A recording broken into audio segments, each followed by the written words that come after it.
cumprimentar cada um dos meus irmãos, cumprimentar também aqueles que nos escutam e desejar a todos um bom sábado. Que o Senhor possa estar presente, que o Espírito Santo possa falar a cada coração ao estudarmos a sua palavra e que possamos sair daqui mais animados. Obrigada, Morissette, por este tempo lindo.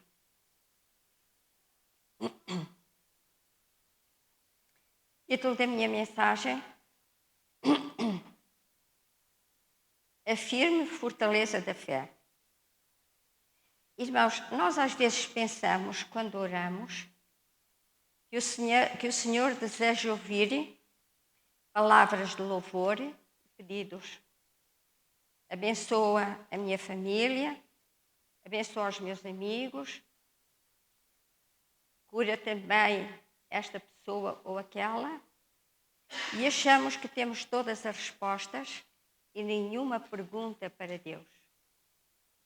E às vezes, quando Deus não responde logo às nossas orações, nós até ficamos magoados, ficamos irritados e até abandonamos Deus, porque pensamos que Ele não se preocupa com os nossos problemas. Mas, irmãos, Deus deseja ouvir o nosso louvor. Deus aceita a nossa adoração. Deus também deseja que nós nos preocupemos com os outros e oremos por Ele. Mas Deus também deseja que partilhemos com Ele as nossas dúvidas, os nossos temores e até as nossas irritações. Irmãos, se não podemos questionar Deus, que tem todas as respostas para as indagações da vida, com quem iremos partilhá-las, irmãos? Justamente porque Ele é Deus, é que devemos perguntar-lhe. O Senhor é suficientemente grandioso para lidar com as nossas indagações e também com o nosso desespero. Irmãos, eu achei que esta era a mensagem de Abacuque. Eu agora vou falar um bocadinho de Abacuque. É um livro pequenino, mas eu gostei muito de o estudar.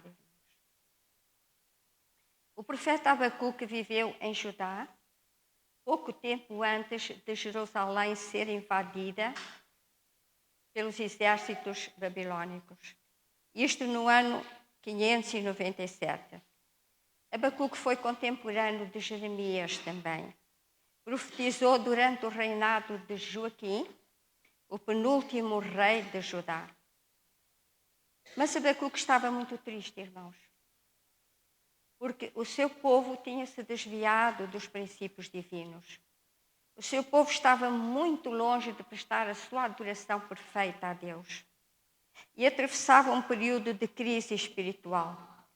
As 10 tribos já não existiam. Elas tinham sido espalhadas entre os povos pagãos. Restavam apenas 2 tribos, a tribo de Benjamim e a tribo de Judá. E estas 2 tribos estavam à beira da ruína nacional e moral. Em pouco mais de 200 anos, o povo de Israel tinha caído da posição que ele ocupava entre as nações mais poderosas, nações grandes e ricas, para se tornar num grupo de cativos. Em pouco mais de 200 anos, Israel perdeu Canaã, a terra da promessa. Aquela terra que foi prometida a Abraão e que seria para os seus descendentes, eles perderam-na. Eles perderam as suas terras, perderam as suas casas, perderam os seus animais, perderam a sua riqueza, perderam tudo como povo. E tudo aquilo que Deus lhe tinha dado, irmãos, e tinha-lhe dado uma terra, que a Bíblia diz de leite e mel, uma terra preciosa onde eles podiam ser felizes, eles perderam tudo e ficaram sem nada. Eu pergunto, porquê, irmãos? Eu convido os irmãos a abrirem as vossas Bíblias em Deuteronômio, capítulo 7, Deuteronômio, capítulo 7 e verso 6, 7 e 8. Diz o seguinte: porque tu és povo santo ao Senhor, teu Deus. O Senhor teu Deus te escolheu para que lhe fosses o seu povo próprio de todos os povos que há sobre a terra. Não vos teve o Senhor afeição, nem vos escolheu porque fosseis mais numerosos de qualquer povo, pois eras menos em número do que os outros povos. Mas porque o Senhor vos amava, e para guardar o juramento que fizera a vossos pais, o Senhor vos tirou com mão poderosa e vos resgatou da casa da servidão, do poder de Faraó e do Egito. Eu penso, irmãos, como é possível um povo que Deus escolheu, um povo particular, era um povo de Deus, e Deus diz que escolheu não porque eram maiores, mais poderosos, simplesmente porque Deus os amava. Por que é que eles caíram tanto, irmãos? Porque eles se apartaram de Deus, irmãos. Quando nós nos apartamos de Deus, a nossa queda é lenta, lenta. Eu às vezes observo pessoas que começam a deixar a igreja e passado um ano, quando Deus veja, essas pessoas são completamente diferentes, irmãos. E foi o que aconteceu ao povo de Deus. Abramos agora a queda deste povo que vem relatada em 2 de Reis, no capítulo 17. 2 de Reis, capítulo 17.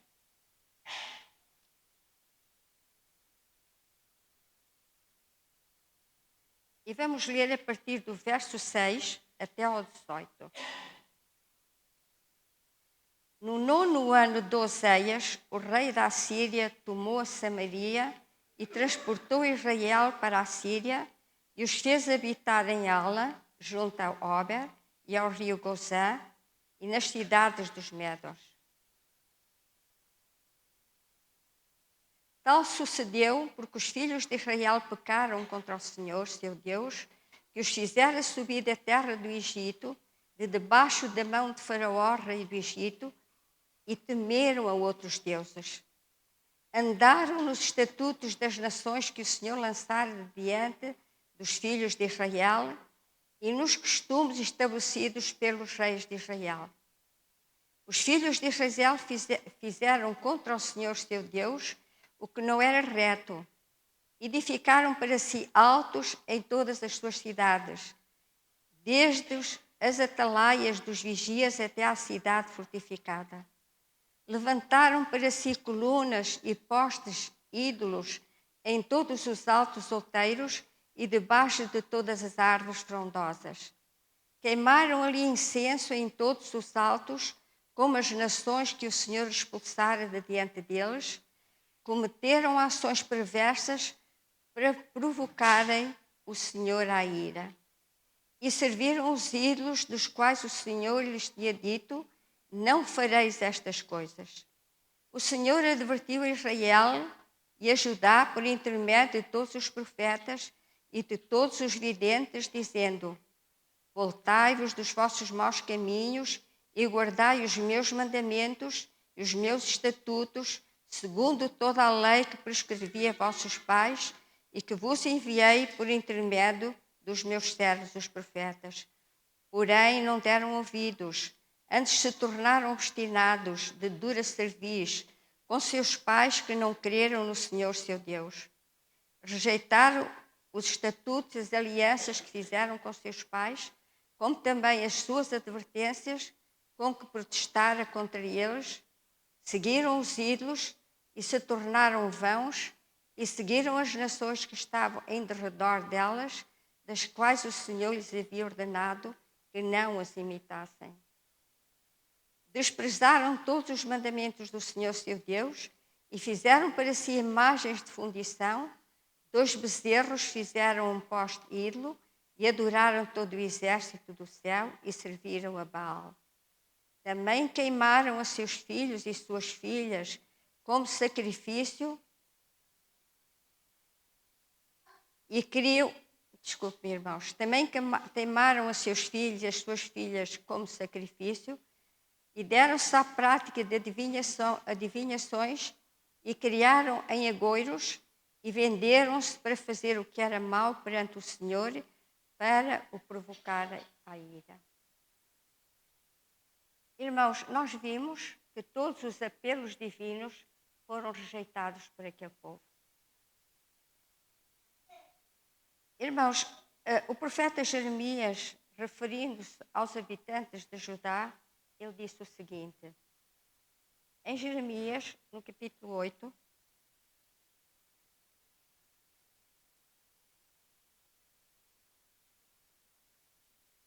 Jeremias capítulo 8, 5 e 7, versos 5 e 7. Porque, pois, este povo de Jerusalém se desvia, apostatando-se continuamente, persiste no engano e não quer voltar. Eu escutei e ouvi, não falam que é reto. Ninguém há que se arrependa da sua maldade, dizendo que fiz eu. Cada um corre a sua carreira como um cavalo que arremete com ímpeto na batalha. Até a cegonha no céu conhece as suas estações, a rola e a andorinha observam o tempo da sua arribação, mas o meu povo não conhece o juízo de Deus. Irmãos, esta passagem foi inspirada por Deus. E nós vimos aqui, irmãos, o lamento de Deus. Deus usa as aves.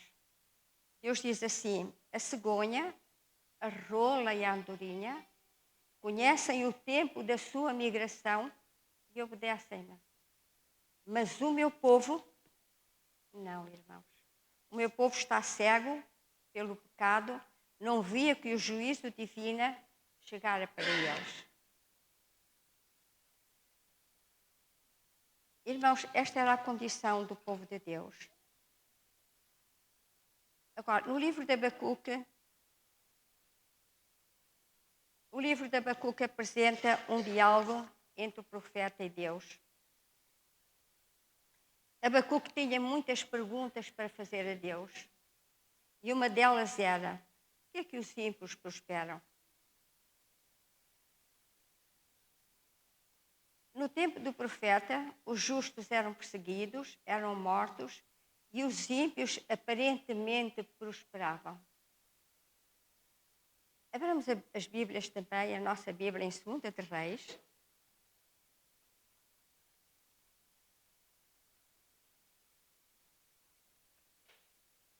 Em 2 de Reis, no capítulo 21.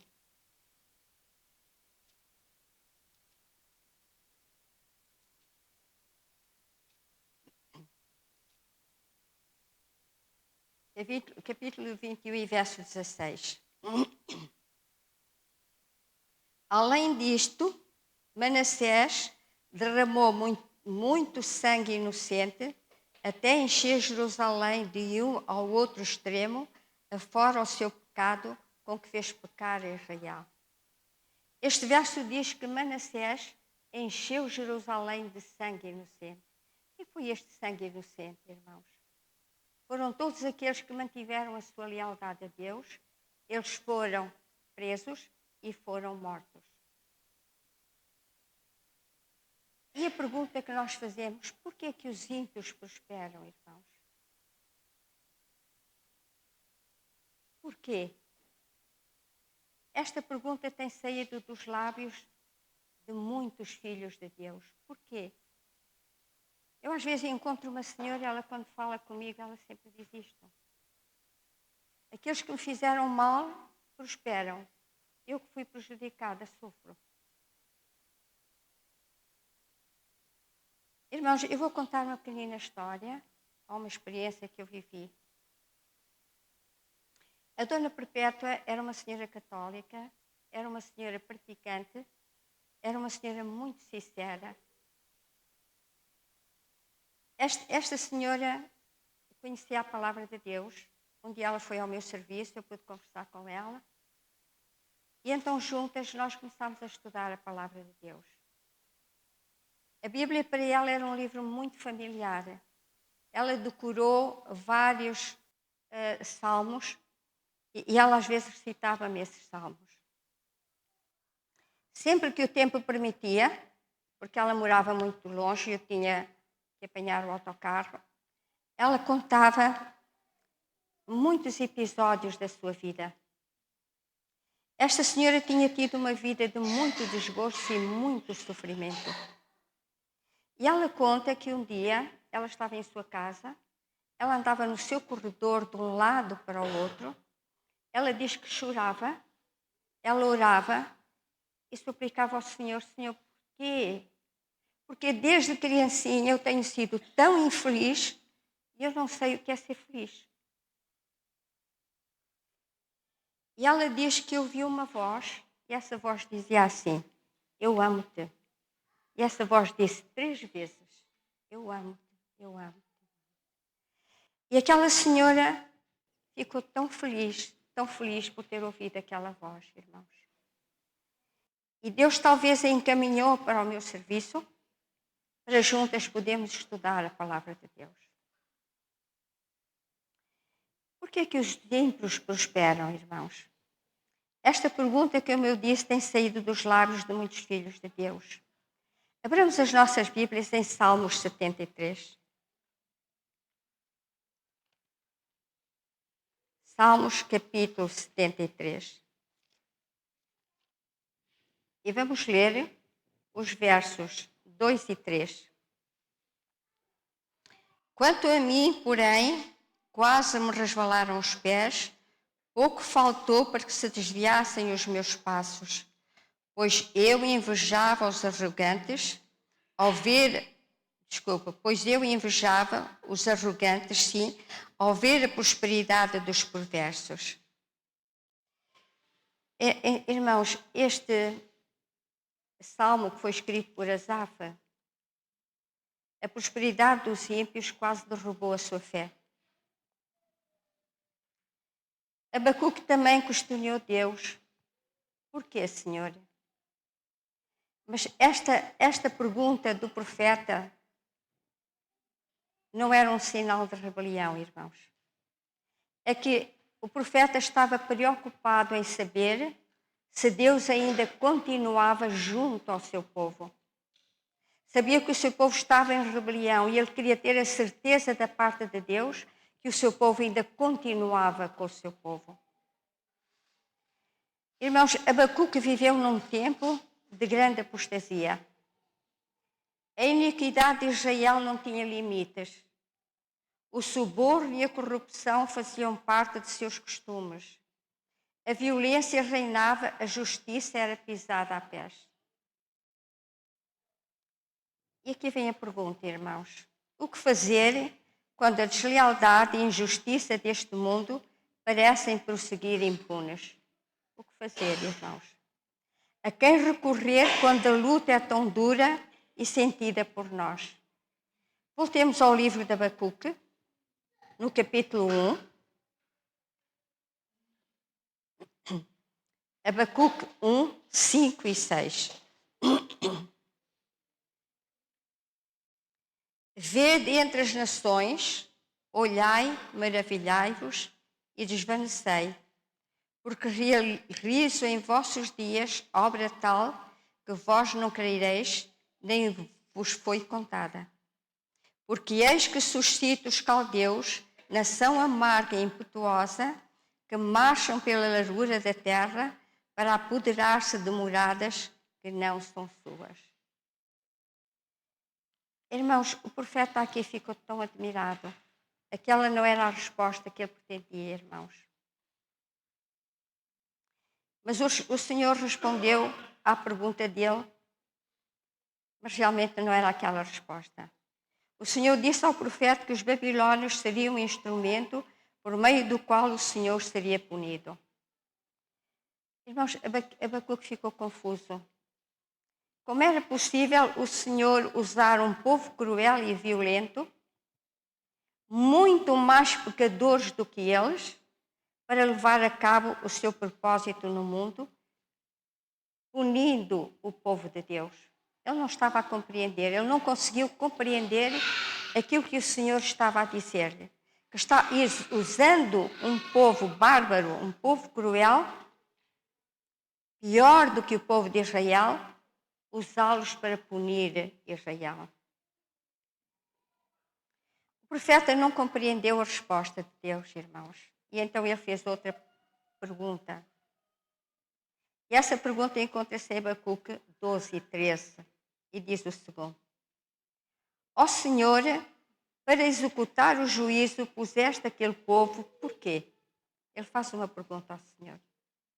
Senhor, tu vais executar este juízo, mas porquê é que tu envias um povo tão cruel e tão violento que nem te serve nem te adora?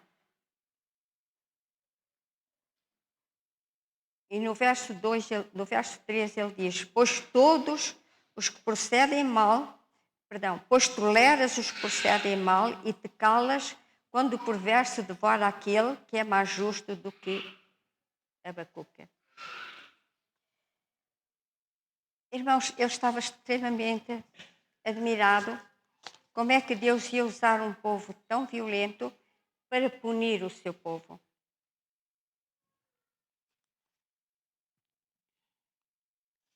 Irmãos, é interessante o modo como Deus usa os elementos mais estranhos para cumprir a sua vontade.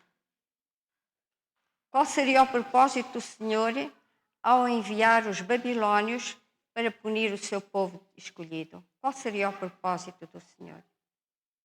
Irmãos, Abacuque não tentou compreender, como nós às vezes também não compreendemos tantas situações que acontecem na nossa vida e que nós vimos. Ele não tentou compreender, não perdeu a confiança em Deus, não entrou pelos caminhos da dúvida. Ao contrário, irmãos. Reparem o que é que ele fez. Abramos em Abacuque, no capítulo 2 e verso 1. Abacuque, capítulo 2 e verso 1. Pôr-me-ei na minha torre de vigia, colocar-me-ei sobre a fortaleza e vigiarei para ver o que Deus dirá e que resposta eu terei à minha queixa. Interessante, irmãos.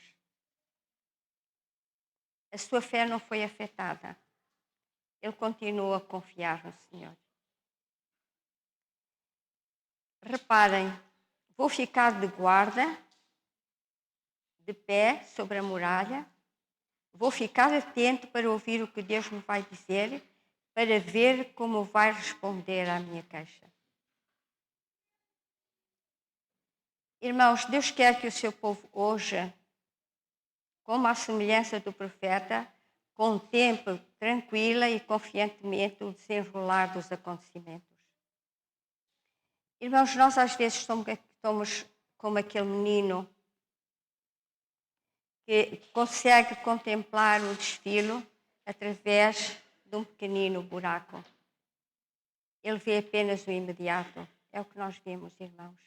Nós vemos apenas o imediato. O verdadeiro significado de ir e vir não está ao nosso alcance, porque não conseguimos compreender quanto abarca a intervenção divina. Agora, em Abacuque 2, Deus dá a resposta ao profeta final. Ele dá a resposta ao profeta em forma de visão e pede para ele a escrever. Vamos abrir capítulo 2, verso 2 e 3. O Senhor me respondeu e disse: escreve a visão, grava-a sobre as tábuas, para que possa ler até quem passa correndo. Porque a visão ainda está para cumprir-se no tempo determinado, mas se apressa para o fim não falhará. Se tardar, esperam, porque certamente virá e não tardará. Irmãos, o tempo de espera pode parecer longo, a alma pode ser oprimida por desanimadoras circunstâncias. Muitos daqueles em quem nós amávamos e confiávamos podem cair ao longo do caminho, mas a firme palavra da profecia cumprir-se-á. Neste mesmo livro, vamos ver a resposta final de Deus, irmãos, no capítulo 4. Diz o seguinte: eis o soberbo, sua alma não é reta nele, mas o justo viverá da fé. Esta foi a resposta para as interrogações do profeta. Esta é a resposta de Deus às nossas interrogações. Porquê, Senhor? Porquê é que me acontece isto? Porquê é que sou eu a viver este drama? Porquê é que tenho eu esta doença? Porquê? Esta foi a resposta de Deus ao profeta, irmãos. É a resposta de Deus para mim, é a resposta de Deus para os irmãos. O justo viverá da sua fé. Trata-se daquela fé que, a despeito do que os nossos olhos veem neste mundo e que tenta convencer-nos do contrário, ainda é capaz de crer que Deus está no comando de todas as coisas e que leva a cabo os seus propósitos na vida dos homens e mulheres e no destino das nações. Irmãos, aconteça o que acontecer na nossa vida, não nos preocupemos, irmãos. O nosso destino está nas mãos de Deus. O destino do mundo está nas mãos de Deus. E nós temos que viver apenas pela fé, na confiança do nosso Deus. Fé no misericordioso Deus, que pode lidar com as nossas perguntas, temores, com as nossas dúvidas, frustrações e até com a nossa ira. Temos que confiar no nosso Deus. Irmãos, Abacuque viveu para ver o cumprimento da sua profecia. Quando Jerusalém foi invadida e destruída pelos babilônios. Mas ele não viveu para ver o fim dos babilônios. Irmãos, mesmo sem ter visto os resultados da sua profecia, ele aceitou a resposta do Senhor. O justo viverá pela fé. E ele preferiu, irmãos, uma das mais belas declarações de fé encontradas nas Sagradas Escrituras. Vamos ler, irmãos. Encontra-se em Abacuque 3, 17 a 19. Abacuque 3, 17 e 19. E diz o seguinte: ainda que a figueira não floresça, nem haja fruto na vide, o produto da oliveira minta e os campos não produzam mantimento, as ovelhas sejam arrebatadas do aprisco e nos currais não haja gado, todavia eu me alegro no Senhor, exalto no Deus da minha salvação. O Senhor Deus é a minha fortaleza e faz os meus pés como os da corça e me faz andar alteiramente. Irmãos, esta é uma oração de fé. Ele diz: aconteça o que acontecer na sua vida, o justo viverá da fé. Ele continua a confiar no Senhor, aconteça o que acontecer. Irmãos, à luz do glorioso porvir, o cristão verá solucionados todos os problemas, bem como resposta para todas as perguntas. Cristo conduzirá os seus remidos junto ao rio da vida e explicará tudo quanto lhes foi motivo de perplexidade neste mundo. Ser-lhe-ão desvendados os mistérios da graça, onde a sua mente finita só discernia confusão e fracasso, verão eles a mais perfeita e bela harmonia. Irmãos, eu vou contar aos irmãos um exemplo de fé encontrado na parede de um campo de concentração. Um prisioneiro tinha gravado as seguintes palavras: eu acredito no sol, mesmo que ele não brilhe. Eu acredito no amor, mesmo quando ele não é revelado. Eu acredito em Deus, mesmo quando eu não o ouço. Que mão encontrou forças para recortar aquela convicção?